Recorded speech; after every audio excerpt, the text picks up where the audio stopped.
Halo teman-teman semua, selamat datang kembali di channel ini. Terima kasih banget buat kalian yang udah nyempetin waktu buat dengerin cerita malam ini. Seperti biasa, aku bakal bawain kisah nyata yang mungkin bisa bikin kalian merinding, penasaran, atau bahkan gak bisa tidur malam ini. Kalau kamu suka dengan konten-konten horor berdasarkan kisah nyata atau urban legend Indonesia, jangan lupa buat klik tombol like, subscribe, dan nyalain lonceng notifikasinya biar gak ketinggalan cerita-cerita terbaru dari aku. Cerita ini juga bakal lebih seru kalau kalian nonton sambil gelap-gelapan. Tapi ya, resiko ditanggung sendiri, ya.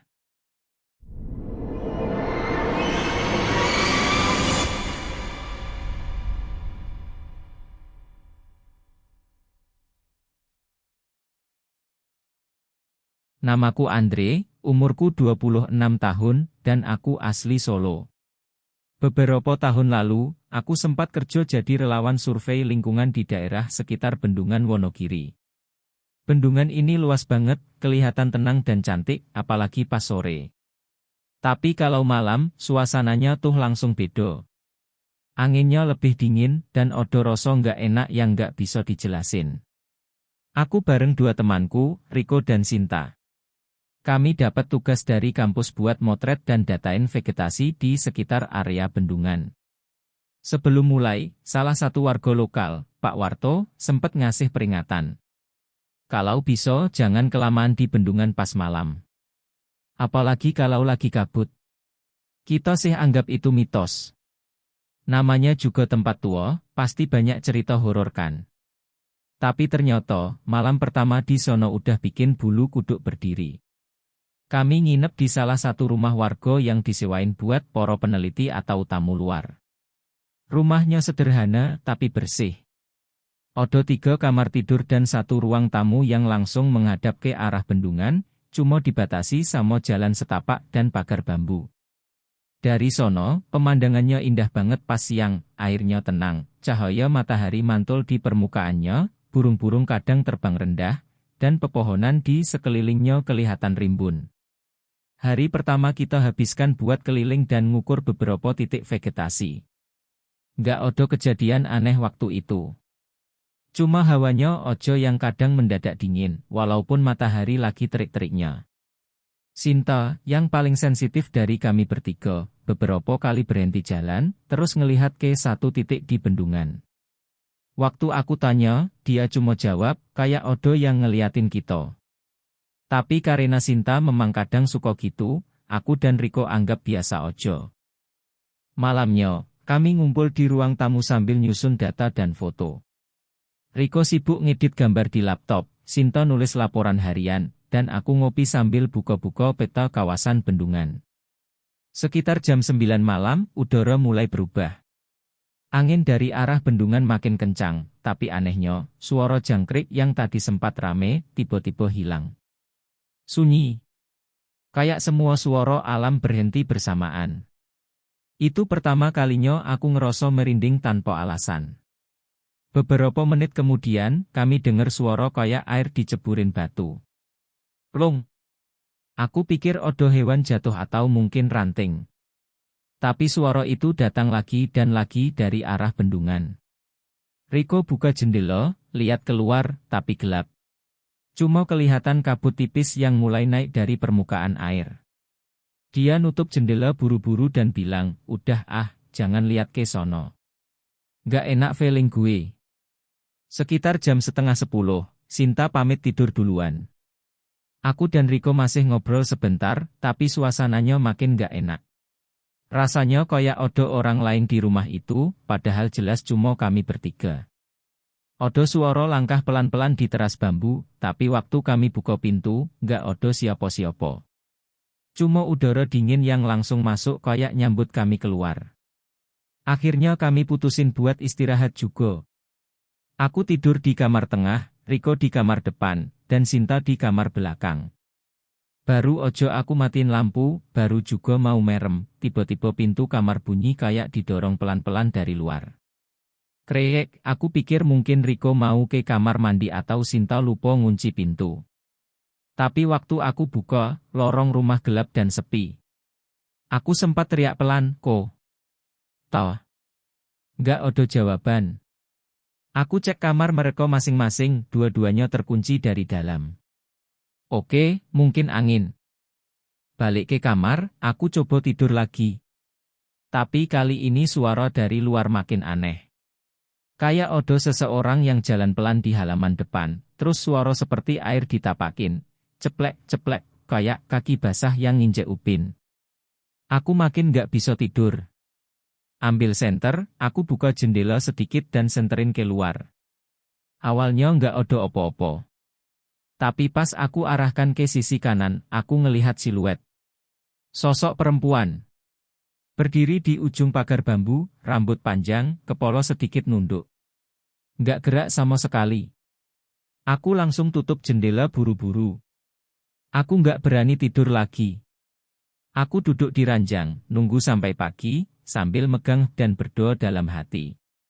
Tapi yang bikin makin ngeri, tiba-tiba ku ngelak. Layarnya nyolo sendiri, padahal aku nggak sentuh. Ada suara dari speaker kecilnya. Pelan banget, kayak bisikan. Kamu lihat aku yo. Langsung aku matiin mic-nya. Tapi detik itu juga, dari arah dapur, ada suara piring jatuh. Prang! Aku langsung lari keluar kamar, dan Riko juga keluar bareng dari kamarnya. Mukanya pucat. Lo juga denger. Aku cuma angguk. Kami jalan pelan-pelan ke dapur. Lampunya nyolo. Tapi semua piring dan gelas utuh. Gak ada yang pecah. Tapi di lantai, ada bekas kaki. Kecil. Kayak kaki perempuan. Basah. Bekas air dari arah pintu belakang ke dalam dapur. Tapi pintunya dikunci dari dalam. Gak mungkin ada yang masuk dari luar. Apalagi jejak itu cuma satu arah. Dari luar ke dalam. Malam itu kami nggak tidur. Sinta yang ternyata juga kebangun karena suara piring, ikut gabung sama kami di ruang tamu. Dia langsung diem waktu lihat jejak kaki basah itu. Aku mimpi tadi, katanya pelan. Mimpi ada cewek berdiri di pinggir bendungan. Dia ngeliatin kita bertiga sambil senyum. Kami saling pandang. Gak ada yang ngomong lagi. Sampai subuh, suasana rumah itu sunyi banget. Gak ada ayam, gak ada jangkrik, gak ada suara apapun. Dan pas matahari mulai naik, kabut di luar baru mulai menghilang.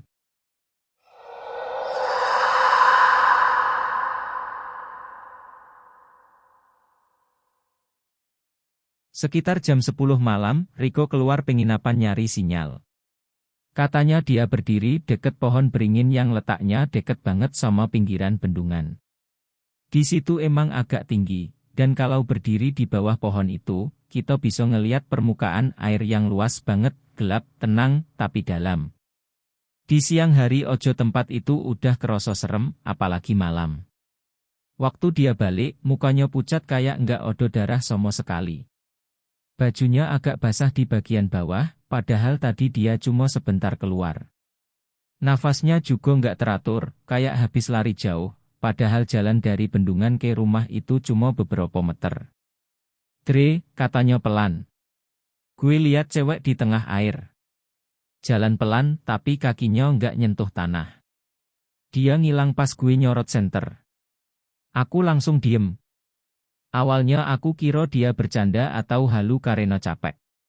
Tapi ekspresinya tuh serius banget. Matanya nggak kedip lama, dan tangannya gemeteran pas megang gelas teh. Dan yang paling bikin aku yakin ini bukan akting, Riko itu bukan tipe orang yang gampang takut.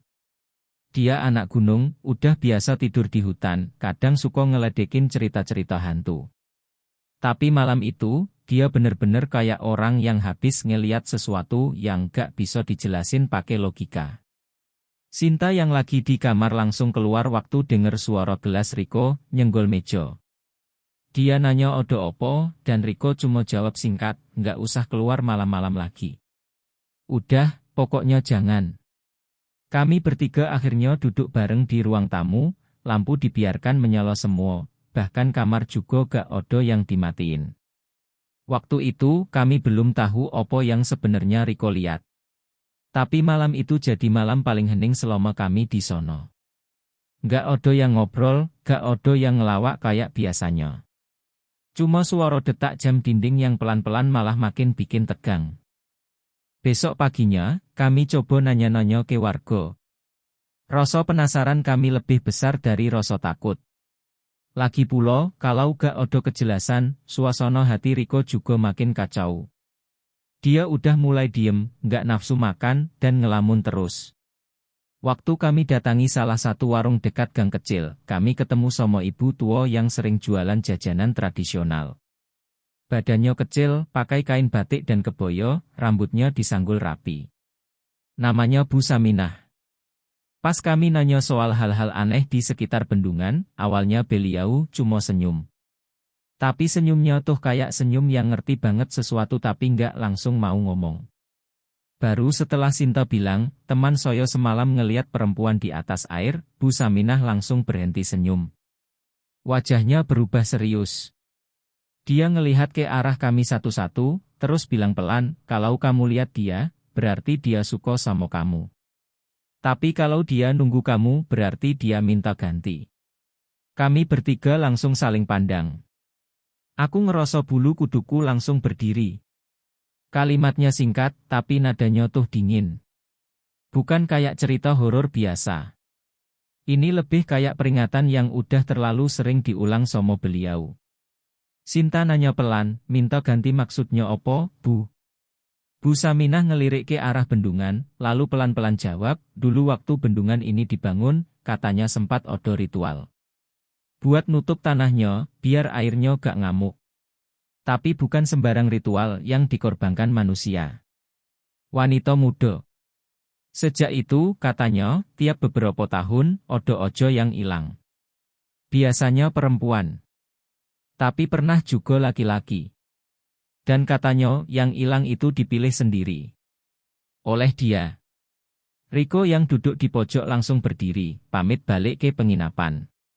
Dia gak ngomong sepatah kata pun. Dan itu makin bikin kami khawatir. Karena biasanya Riko yang paling suka tanya-tanya, paling aktif. Tapi sekarang, dia kayak kosong. Di perjalanan balik ke rumah, aku coba tanya ke Sinta, lo percaya gak? Sinta jawab sambil jalan pelan, gue gak tahu. Tapi tadi pagi waktu gue buang sampah ke belakang rumah, gue ngeliat ada cewek berdiri di pinggir bendungan. Mukanya gak kelihatan. Tapi rambutnya panjang banget dan bajunya putih. Waktu gue manggil, dia hilang. Aku langsung merinding lagi. Karena waktu Riko cerita semalam, detailnya juga persis kayak gitu. Dan yang paling aneh, Sinta gak ada di tempat waktu Riko cerita.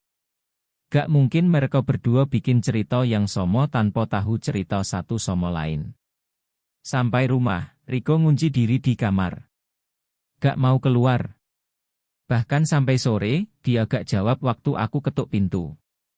Aku cuma bisa naruh teh manis di depan kamarnya, dan ninggalin secarik kertas bertuliskan, kalau lo takut, lo gak sendiri. Kita bareng-bareng di sini. Sore itu, cuaca berubah drastis. Langit gelap, angin kencang, dan kabut mulai turun lagi dari arah barat. Udah 2 hari kabut datang dari arah yang sama. Dari tempat cewek itu muncul. Dari tempat pohon beringin berdiri. Sekitar jam 7 malam, ada suara ketukan dari dapur. Bukan ketukan pintu. Tapi suara seperti orang mukul pelan ke jendela dari luar. Tok, tok, tok. Awalnya aku pikir itu suara angin. Tapi pas aku buka tirai dapur, gak ada opo-opo. Gak ada orang. Gak ada hewan. Tapi jendelanya basah. Kayak bekas kena tangan yang basah banget. Jejak jemarinya jelas banget. Panjang. Kurus. Aku manggil Sinta, dan dia langsung pucat waktu lihat. Ini bukan tangan anak kecil, katanya. Tapi juga bukan tangan orang tua. Kami langsung nutup semua tirai. Dan malam itu, kami gak bisa tidur lagi. Riko masih di kamar, dan kami gak berani ninggalin dia sendirian. Sekitar jam 11 malam, dia akhirnya keluar kamar. Tapi ada yang aneh. Matanya kosong. Kayak gak lihat kami. Aku mau ketemu dia, katanya pelan. Suaranya datar. Dia manggil. Sinta langsung narik lengannya, tapi Riko ngelepas paksa. Dia jalan pelan ke arah pintu belakang. Dan detik itu juga, listrik mati.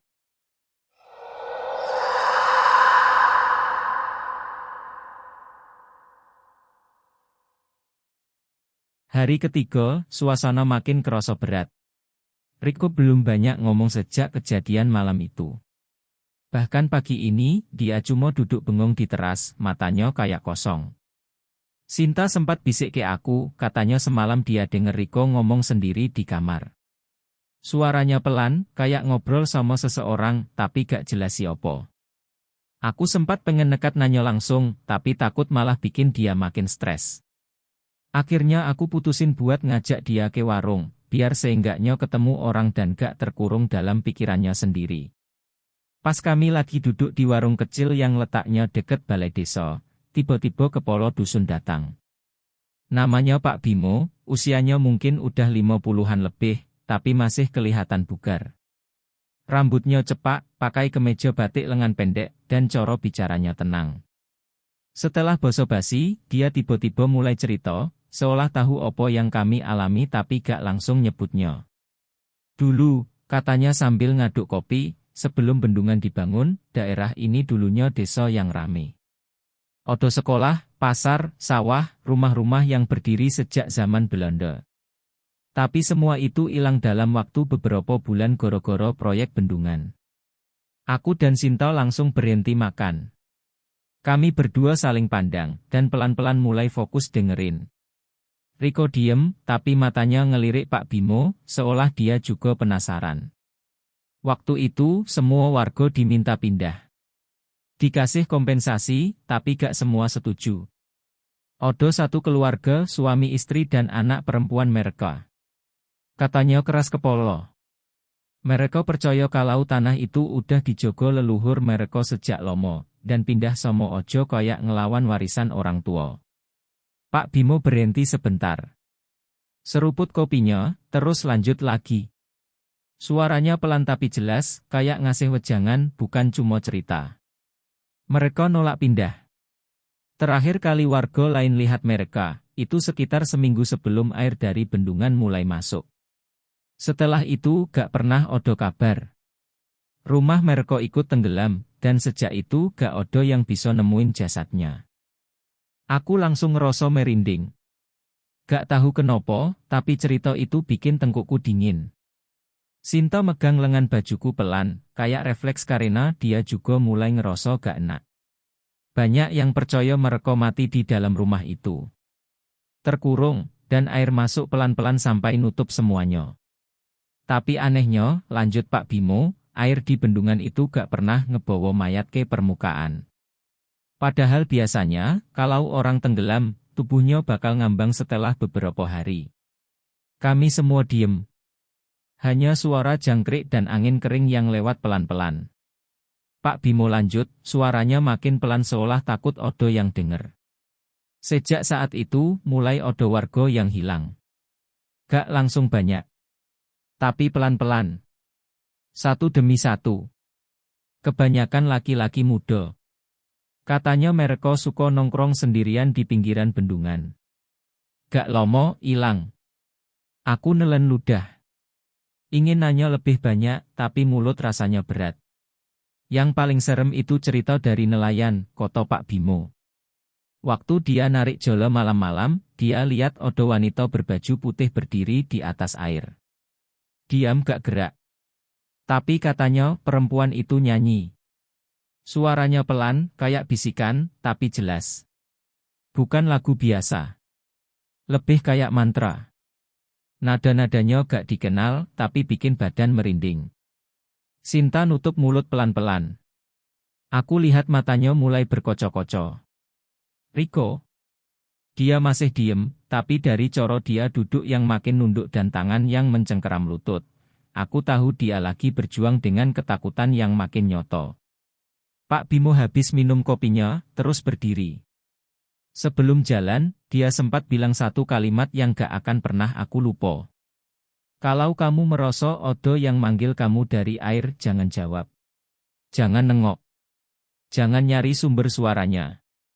Karena bisa jadi itu bukan manusia. Kami cuma bisa ngangguk. Setelah beliau pergi, kami bertiga langsung mutusin buat balik ke penginapan. Di jalan, aku lihat Riko sesekali nengok ke arah bendungan. Tatapannya kosong, tapi kayak ada sesuatu yang narik dia ke sono. Jujur, aku mulai takut. Bukan cuma karena cerita Pak Bimo, tapi karena aku ngerasa kami bertiga udah masuk terlalu dalam ke sesuatu yang gak kelihatan tapi nyoto. Malam itu, kabut datang lagi. Lebih tebal dari malam sebelumnya. Udara jadi dingin banget, padahal belum tengah malam. Aku dan Sinta duduk di ruang tamu, nungguin Riko yang ngurung diri lagi di kamar. Kami udah coba ketuk pintu, tapi gak ada jawaban. Jam terus jalan, dan suara-suara aneh mulai muncul.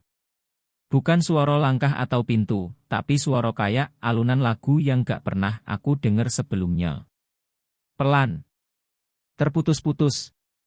Tapi nadanya tuh gak asing. Kayak lagu pengantar tidur, tapi dinyanyiin sama orang yang udah lama lupa caranya bernyanyi. Aku langsung berdiri dan jalan pelan ke arah jendela.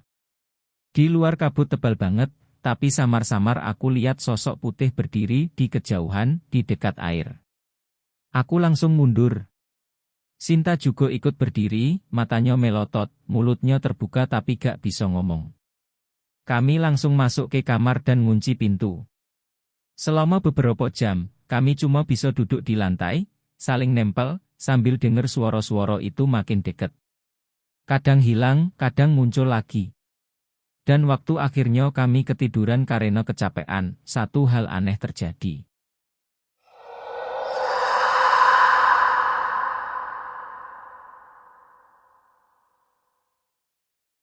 Hari keempat, semua berubah jadi kacau. Pagi-pagi setelah semalaman tidur nggak tenang goro-goro kejadian semalam, kami bangun dan sadar Sinta nggak ada di kamar. Awalnya aku kira dia lagi di dapur atau di warung beli kopi.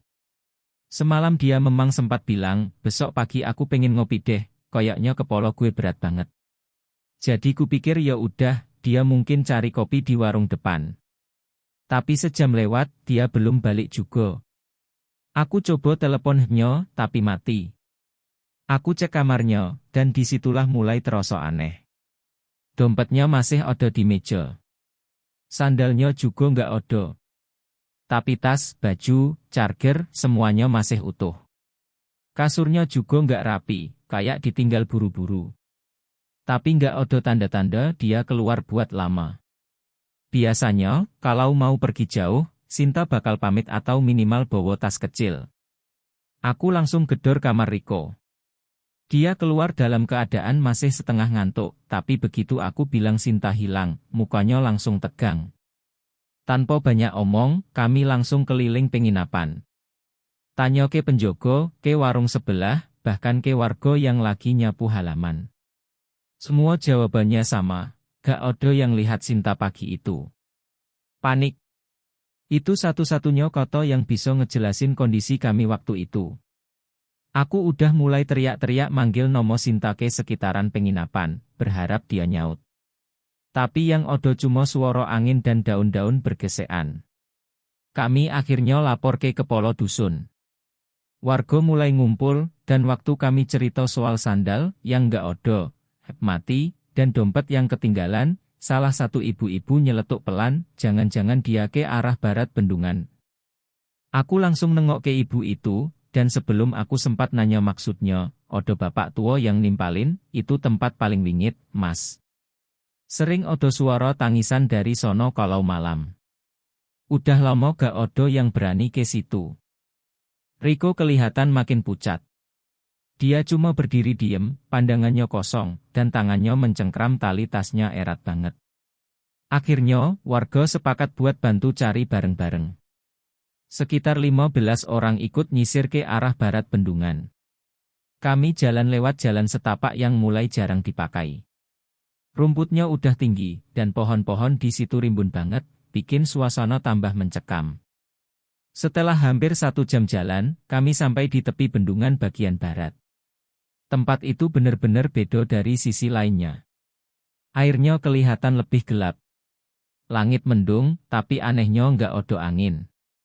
Semuanya terasa diam, terlalu diam kayak waktu berhenti. Dan di sanalah kami nemuin sesuatu yang bikin jantungku serasa berhenti. Sepasang sandal. Sandal yang aku kenal banget. Itu sandal yang Sinta pakai semalam sebelum tidur.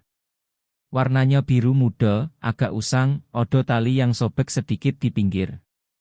Tapi nggak ada jejak kaki. Nggak ada bekas tanah basah.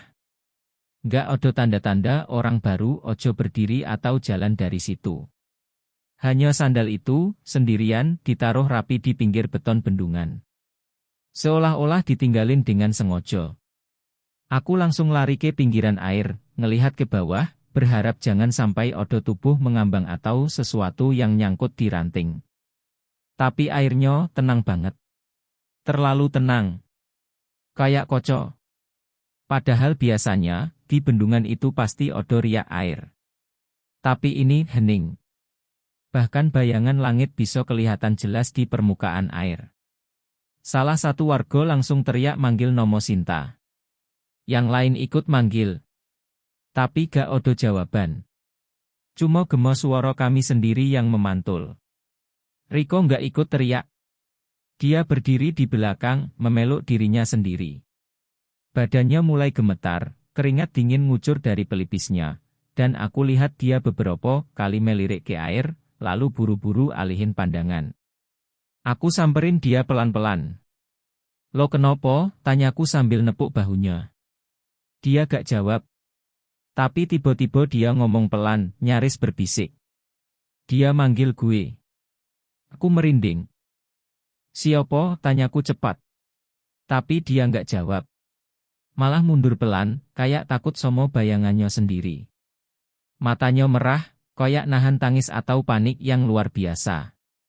Aku tahu, ada sesuatu yang dia sembunyiin. Dan aku makin yakin, sejak malam pertama dia lihat sosok perempuan di air itu, ada sesuatu yang ngikutin dia. Warga terus nyisir sekitaran. Beberapa turun pakai perahu nelayan buat muter area air. Tapi hasilnya nihil. Sinta hilang tanpa jejak. Polisi akhirnya dipanggil, tapi mereka juga nggak bisa banyak bantu selain ambil laporan dan minta kami tetap tenang. Tapi gimana bisa tenang? Teman kami hilang. Gak tahu kemana.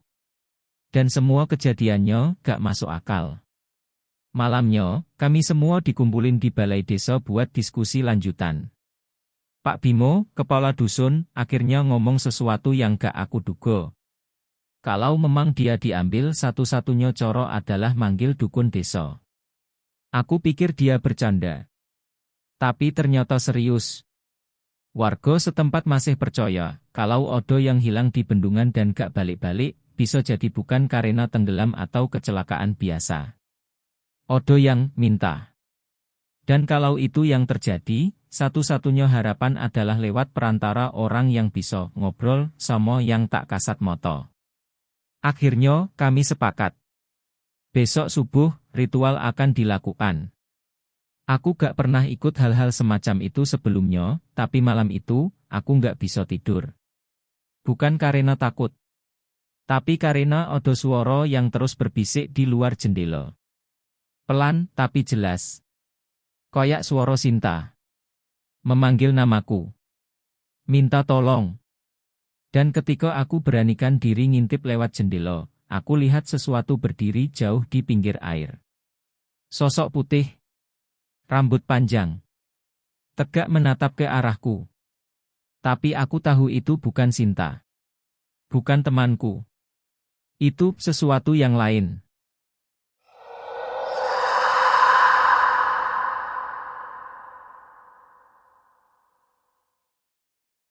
Setelah kejadian hilangnya Sinta dan pencarian yang nggak membuahkan hasil, warga mulai bersikap beda. Yang tadinya cuma ngasih peringatan samar-samar atau cerita setengah bisik, sekarang mulai terbuka. Seolah mereka sadar, kami bertiga bukan sekadar pendatang biasa, tapi udah jadi bagian dari sesuatu yang lebih gelap, sesuatu yang sejak lama mereka pendam dan hindari untuk dibahas. Sore itu di beranda rumah kepala dusun, kami duduk bareng beberapa orang tua kampung. Udara mendung, dan angin yang lewat bawa aroma basah yang aneh, kayak campuran tanah, lumut, dan bau sesuatu yang lama terkubur. Salah satu dari mereka, seorang bapak dengan kulit keriput dan suara berat, mulai cerita dengan nada pelan tapi tegas. Katanya, bertahun-tahun lalu, pernah ada anak muda, sekitaran umur 20-an, kuliah di luar kota, pulang kampung buat liburan. Dia suka nongkrong sendirian di pinggir bendungan, katanya buat cari inspirasi nulis puisi.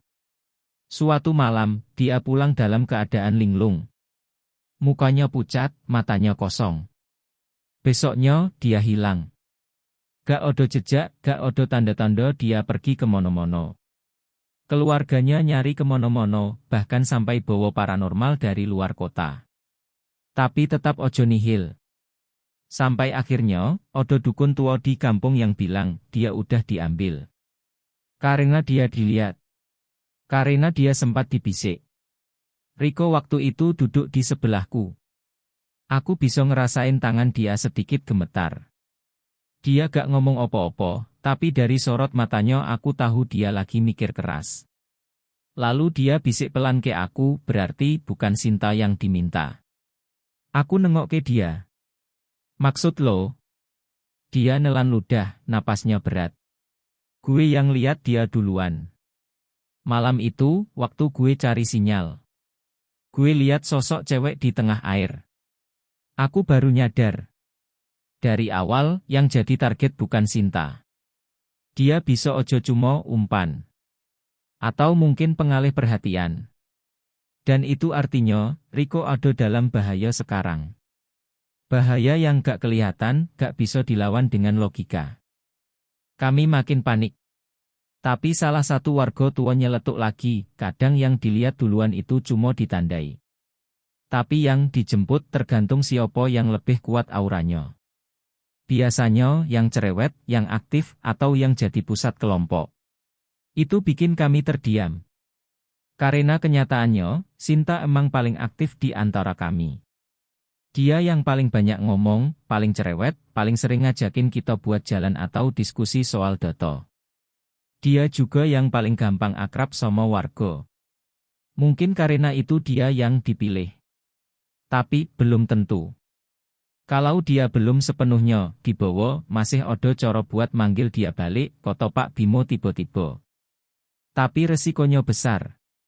Dan biasanya, si dukun minta penyeimbang. Aku gak ngerti maksudnya. Tapi dari cara warga lain diem dan saling pandang, aku tahu itu bukan sesuatu yang gampang. Kami disuruh nunggu sampai malam, karena katanya, pintu antara dunia mereka dan kita lebih terbuka waktu malam datang, apalagi kalau angin dari arah barat mulai berhembus pelan dan air bendungan mulai tenang. Malam itu, kami diajak ke sebuah gubuk kecil di dekat pinggiran hutan, agak jauh dari permukiman. Di dalamnya udah duduk seorang lelaki tua kurus, matanya cekung tapi tajam. Tangannya kurus kering, penuh garis, seolah setiap keriputnya nyimpan cerita. Dia dikenal dengan nama Mbah Joyo. Kota warga, dia dukun terakhir di desa itu yang masih bisa lihat dan dipanggil. Ritual dimulai sekitar jam 11 malam. Lilin-lilin dinyalakan di sekeliling ruangan, dan bau dupa mulai memenuhi udara. Kami diminta duduk melingkar. Riko di tengah. Di depannya, ada baskom kecil berisi air bendungan, daun sirih, dan bunga melati yang udah setengah layu. Lama-lama, udara jadi makin dingin. Lilin-lilin tiba-tiba berkedip sendiri, padahal gak ada angin yang lewat. Aku bisa dengar suara-suara kecil kayak bisikan yang datang dari luar gubuk. Kayak suara perempuan, tapi gak jelas ucapannya. Dan tiba-tiba, Riko mulai gelisah. Napasnya berat, matanya berair. Dia manggil gue, katanya pelan. Kami semua langsung merapat. Sinta, tanyaku. Riko nggak jawab. Tapi dia mulai nangis. Air matanya ngalir pelan dan dia bilang, dia minta tolong. Tapi, dia gak sendirian. Mbah Joyo buka mata. Tatapannya serius. Kalau dia udah diikat, kita butuh penukar. Tapi belum tentu diterima. Dan biasanya, ada harga yang harus dibayar. Aku merinding. Penukar. Maksudnya tumbal. Tapi sebelum aku sempat tanya lebih jauh, Riko tiba-tiba kejang. Tubuhnya kaku, matanya melotot. Mulutnya terbuka tapi gak ada suara yang keluar. Kami panik, tapi Mbah Joyo langsung duduk di depan Riko dan mulai komat kamit lebih keras. Lilin-lilin tiba-tiba mati serempak. Suasana jadi gelap total. Hanya suara mantra dan napas berat Riko yang terdengar. Beberapa detik kemudian, tubuh Riko jatuh lemas. Tapi saat dia buka mata, ekspresinya berubah. Itu bukan ekspresi Riko yang biasa. Tatapannya kosong, dan dia tersenyum aneh.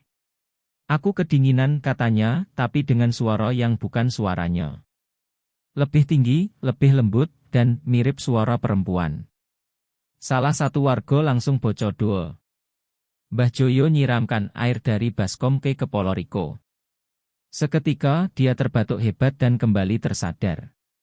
Tapi yang bikin kami semua makin ngeri, dari air baskom itu muncul aroma melati yang jauh lebih tajam, seolah ada sesuatu yang masuk dan gak mau pergi. Malam itu, ritual dihentikan. Kami disuruh istirahat, tapi aku tahu, semua belum selesai. Sinta belum balik. Tapi yang lebih menyeramkan, koyoknya, sesuatu udah ikut kami sejak malam itu. Dan Riko sejak kejadian itu, dia gak pernah benar-benar jadi dirinya lagi.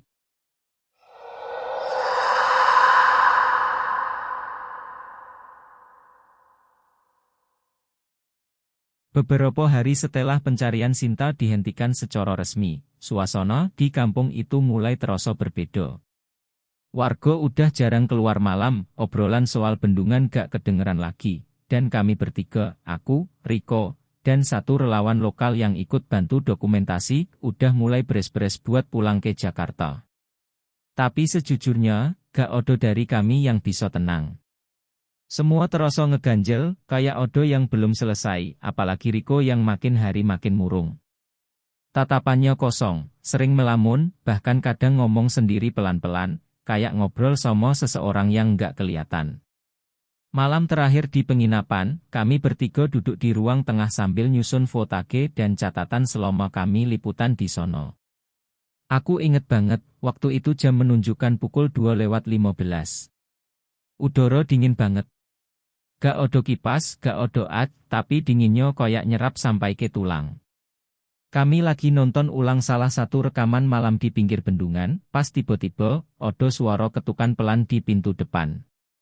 Tok-tok. Pelan, tapi jelas banget. Kami langsung saling pandang. Badanku mendadak tegang, dan entah kenapa bulu kuduk langsung berdiri. Riko bangkit pelan, jalan ke arah pintu sambil bilang, "Siapa malam-malam gini?" Gak ada yang jawab. Tapi ketukan itu muncul lagi. Tok-tok. Kali ini lebih pelan dari sebelumnya, kayak cuma sentuhan lembut. Aku berdiri, nyusul Riko, dan kami berdua berdiri di depan pintu sambil nahan napas. Dengan perlahan, Riko buka kunci pintu dan menarik daun pintunya pelan-pelan. Dan di sanalah dia berdiri. Sinta. Atau sesuatu yang mirip banget sama Sinta.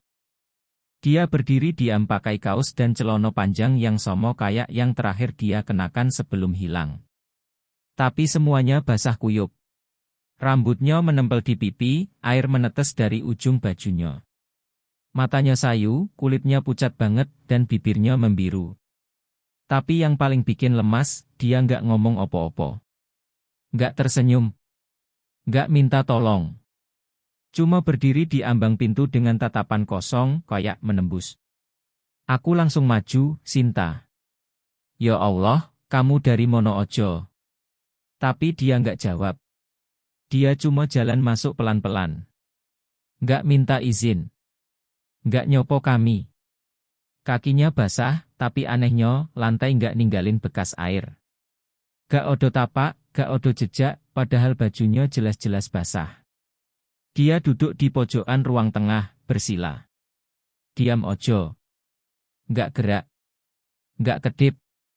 Nggak berkedip sama sekali. Kami semua diem. Riko coba nyopo dia, nanya pelan-pelan, Sinta ini kamu, kan? Kamu denger gue?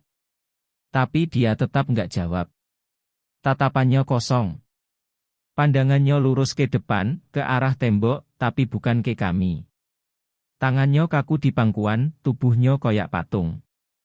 Aku bahkan sempat jalan mendekat, coba pegang bahunya pelan. Tapi waktu tanganku nyentuh kulitnya, dingin banget. Kayak es batu. Tapi bukan dingin biasa. Rasanya kayak sentuh daging yang udah lama direndam di air. Lembek dan berat. Kami duduk diam, gak tahu harus ngapain. Odo rasa senang campur takut. Senang karena seolah Sinta balik, tapi takut karena semua ini gak masuk akal. Dan makin lama kami merhatiin, makin banyak keanehan yang gak bisa diabaikan. Matanya gak pernah kedip. Napasnya gak kelihatan. Dan kadang-kadang dia bergerak sedikit tapi gerakannya kaku banget. Kayak bukan manusia biasa. Jam terus berjalan. Aku udah gak kuat. Aku bisik ke Riko, ini bukan Sinta. Gue gak yakin ini dia. Tapi Riko diem. Dia kelihatan kacau. Matanya merah, dan dia mulai bisik-bisik sendiri lagi. Kali ini aku bisa denger dia bilang, maafin aku gue gak bisa nolong lo. Jam menunjukkan pukul 2.59. Tiba-tiba, Sinta berdiri. Tanpa suara.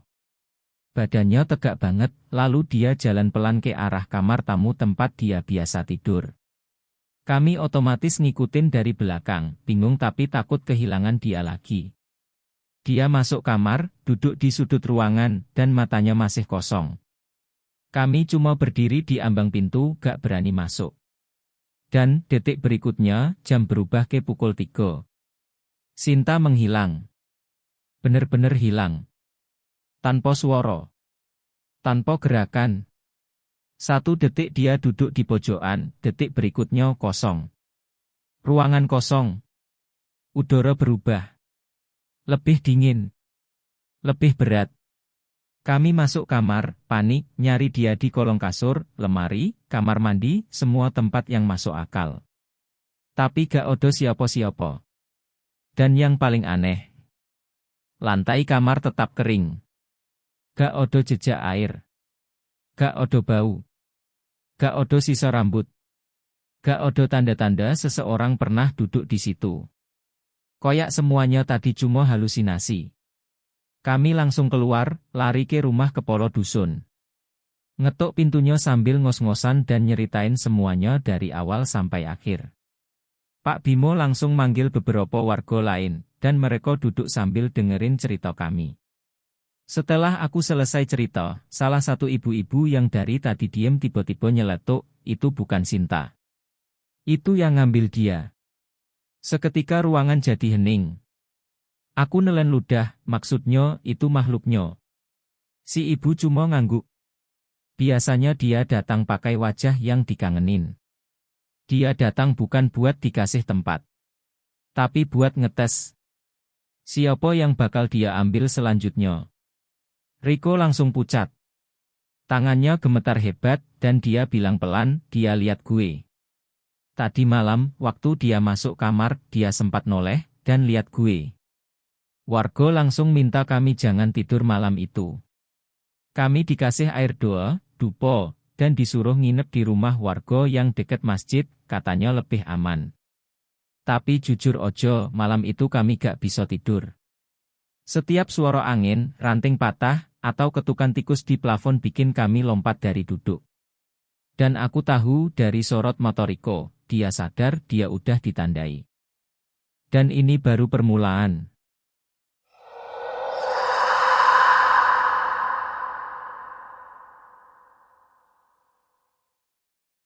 Besok paginya, tanpa banyak bicara, kami langsung pulang.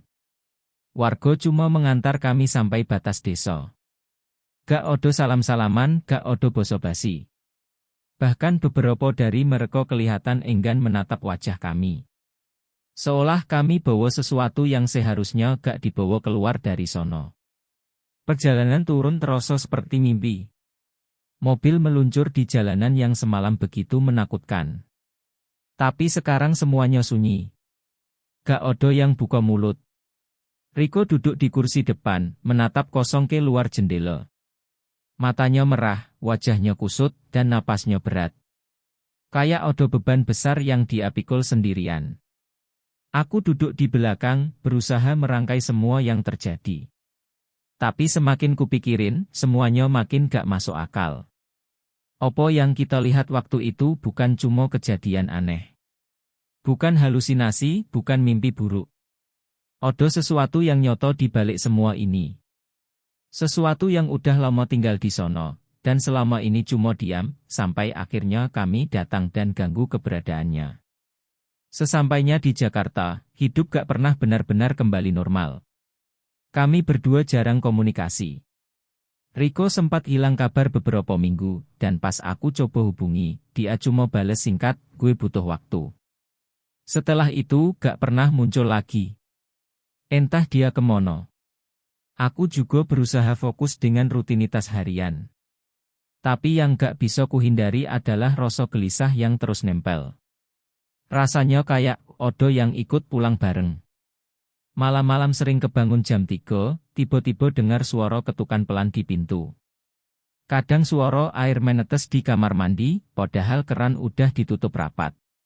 Dan yang paling sering, aku merasa diawasi. Bukan cuma perasaan. Tapi benar-benar seperti odomoto yang menatap dari sudut gelap kamar. Puncaknya terjadi beberapa hari setelah aku pulang.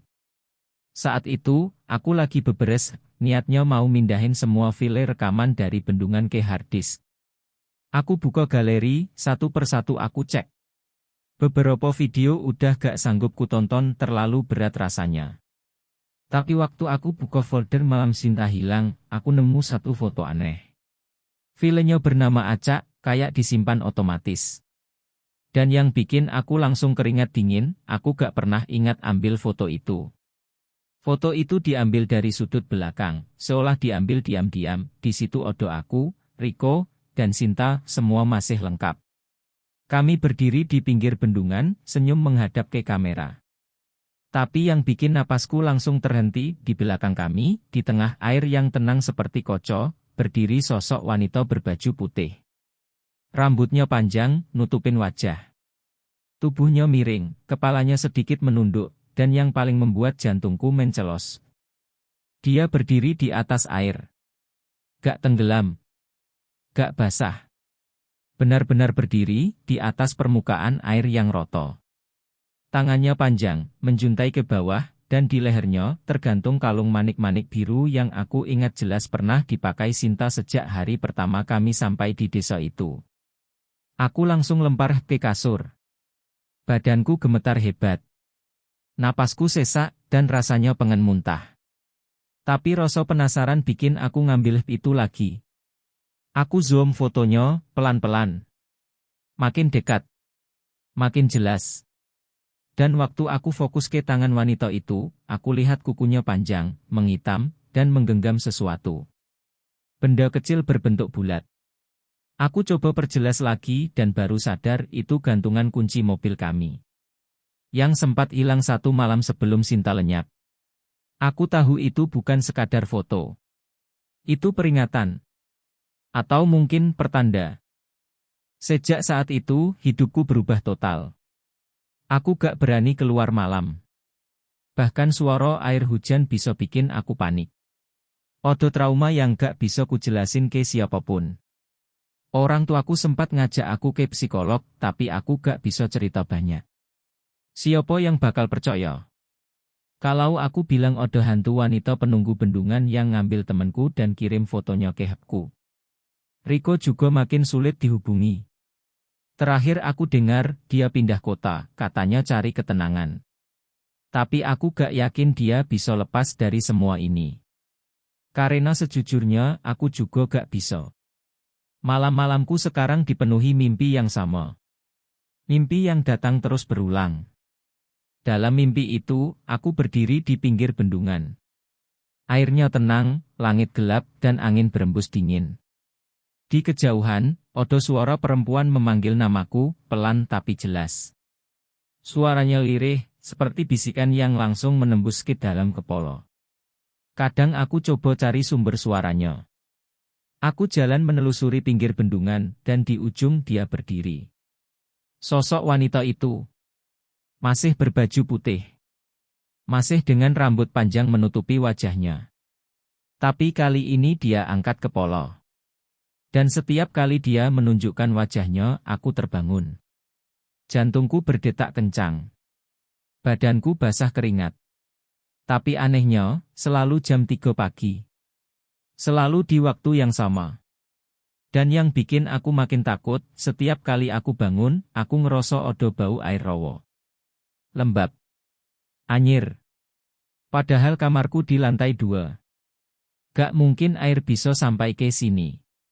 Suatu malam, karena udah gak tahan, aku akhirnya coba buka-buka lagi rekaman video dari kamera Rico. File-file lama yang dulu gak sempat aku tonton karena terlalu banyak. Dan di salah satu video, aku nemu hal yang lebih mengerikan dari semua yang pernah kulihat. Video itu direkam pakai kamera Night Vision. Kelihatan kami lagi duduk di tenda, ngobrol biasa. Tapi di belakang, di balik kain tenda yang tipis, ada bayangan. Sosok wanita berdiri, menatap ke arah kami dari luar. Tapi anehnya, gak ada yang sadar. Kami semua tetap ngobrol, ketawa pelan, koyak gak ada apa-apa. Tapi sosok itu berdiri di sono sampai akhir video. Aku langsung matiin videonya dan gak berani buka lagi. Sekarang aku tahu dia udah ngikutin dari awal. Bahkan sebelum Sinta hilang. Bahkan sebelum Rico lihat dia di air. Dia udah ada. Mengawasi. Memilih. Dan sekarang, aku mulai ngerasa, mungkin aku yang ditandai selanjutnya.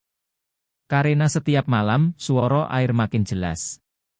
Ketukan makin sering. Mimpi makin nyoto. Dan kadang aku bangun dengan telapak kaki basah. Padahal aku gak ke mono-mono. Mungkin suatu malam nanti, dia akan datang. Mengetuk pelan. Berdiri di depan pintu, dengan baju putih basah kuyup. Rambut panjang menutupi wajah. Dan kalung manik-manik biru tergantung di lehernya. Mungkin malam itu giliranku.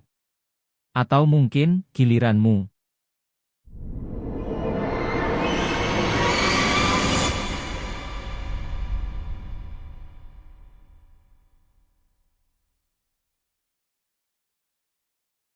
Itu dia kisah malam ini. Gimana? Menurut kalian, apa yang sebenarnya terjadi di balik semua kejadian aneh itu? Coba tulis pendapat kalian di kolom komentar. Aku senang banget baca teori-teori kalian. Kalau kalian punya pengalaman seram atau kisah nyata dari daerah kalian, boleh banget kirim ke aku. Siapa tahu bisa aku ceritain di video selanjutnya. Dan sekali lagi, buat kalian yang belum subscribe, yuk bantu channel ini terus berkembang dengan klik tombol subscribe dan like-nya. Satu klik dari kalian sangat berarti. Sampai ketemu di cerita horor selanjutnya. Jaga diri kalian, dan hati-hati. Jangan-jangan ada yang lagi ngeliatin kalian juga sekarang.